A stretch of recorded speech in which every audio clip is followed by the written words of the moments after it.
Dan kita masuk ke Visual Studio, saya sudah memasang Visual Studio terkini, dan kita akan mencoba meng-create satu API, satu web API yang ringan, yang dikenal dengan konsep minimal APIs. Sesuai dengan namanya, minimal APIs adalah satu layanan web, ya web services yang ringan, dependensinya sedikit, fiturnya cukup, ya, filenya sedikit, ya, sehingga cocok banget untuk layanan-layanan yang sifatnya fast, lighting, dan sebagainya. Ya. Jadi kalau teman-teman create microservices, cocok banget nih. Kita akan klik File, New, Project. Kemudian kita bisa mencari minimal API.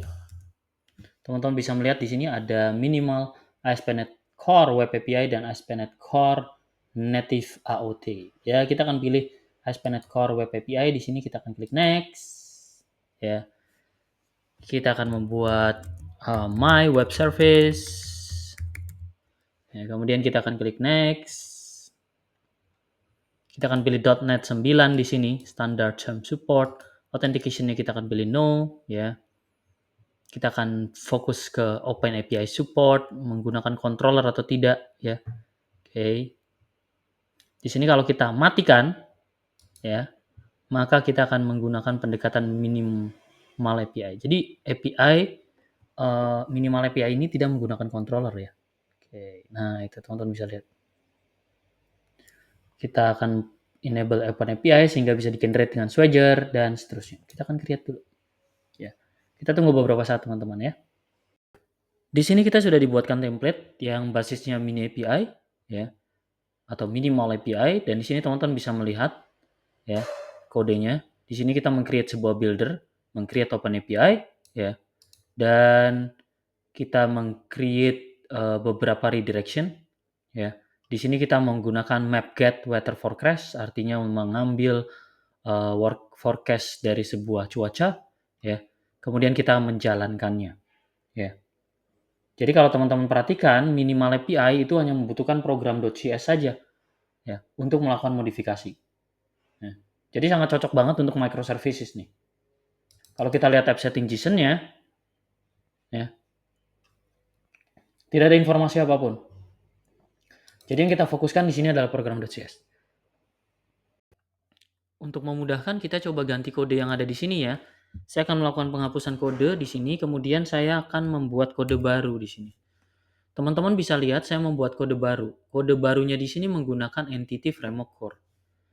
Ini sangat umum sekali dalam menggunakan proses pemanggilan API yang basisnya database. Dan di sini kita menggunakan memori database atau memori yang tersimpan di session data. Jadi tidak kita simpan di SQL Server ataupun yang lain. Kita akan tambahkan Entity Framework Core di situ ya. Kita akan menambahkan Entity Framework Core. Caranya menambahkan Entity Framework Core, kita cukup tambahkan dependensi di sini ya. Kemudian kita tambahkan references ya. Kita coba teman-teman ya. Kita akan pilih Manage NuGet Package Manager. Ya, kemudian kita akan cari yang namanya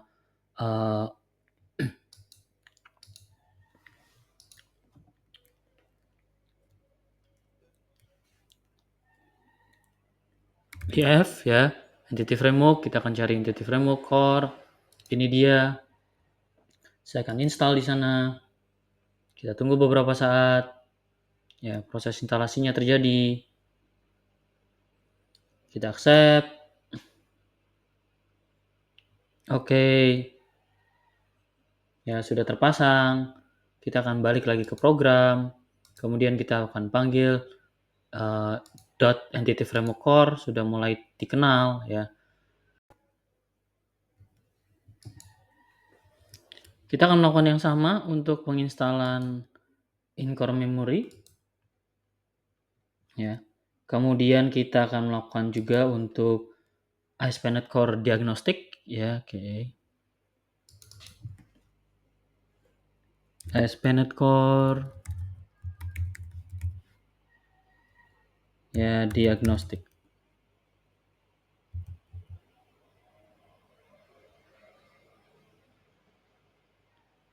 Oke, diagnostic entity framework core, ini dia, kita pasang juga.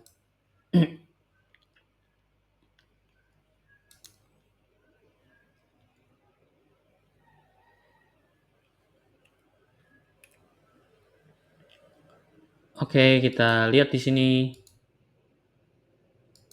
package-package-nya sudah terpasang ya, entity framework core memory, entity framework core, dan diagnostic.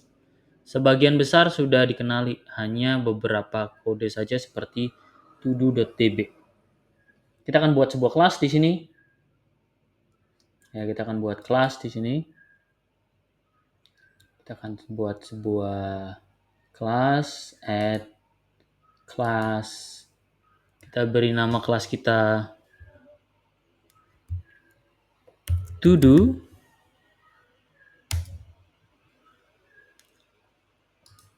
Kemudian saya di sini akan membuat public integer ID.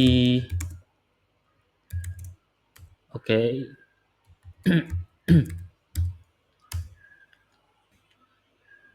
Kita minta AI untuk membuatkan kepada kita. Jadi GitHub Copilot bantu banget ya. Nah, itu ya. Dia sudah bisa melihat kode-kode yang mirip ya, yang mungkin didapat dari GitHub dan sebagainya. Ini kita sudah buat, kemudian kita juga buat satu file lagi. Saya akan klik create, add, new classes, kemudian saya akan buat todo db. Dan kemudian kelas todo db ini adalah turunan dari db konteks ya. Kita akan buat dia dari turunan dari db konteks. Nah, ini ya. DB Context adalah bagian dari Microsoft Entity Framework Core. Nah, gitu ya.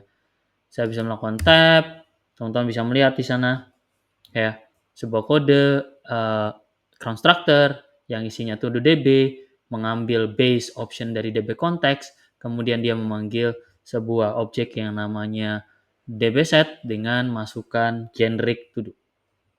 Ya, semudah itu teman-teman. Kita akan balik lagi ke program.cs ya. Program.cs kita akan mulai memperbaiki todo.db ya. Ini ya, todo.db. Nah, itu dia.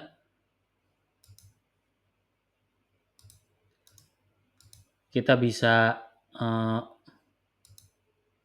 nah ini ya, kita akan coba pakai my web services sehingga todo.db-nya dikenali. Jadi teman-teman bisa lihat semua kodenya ini sudah dikenali ya. Oke, kita bisa lanjut.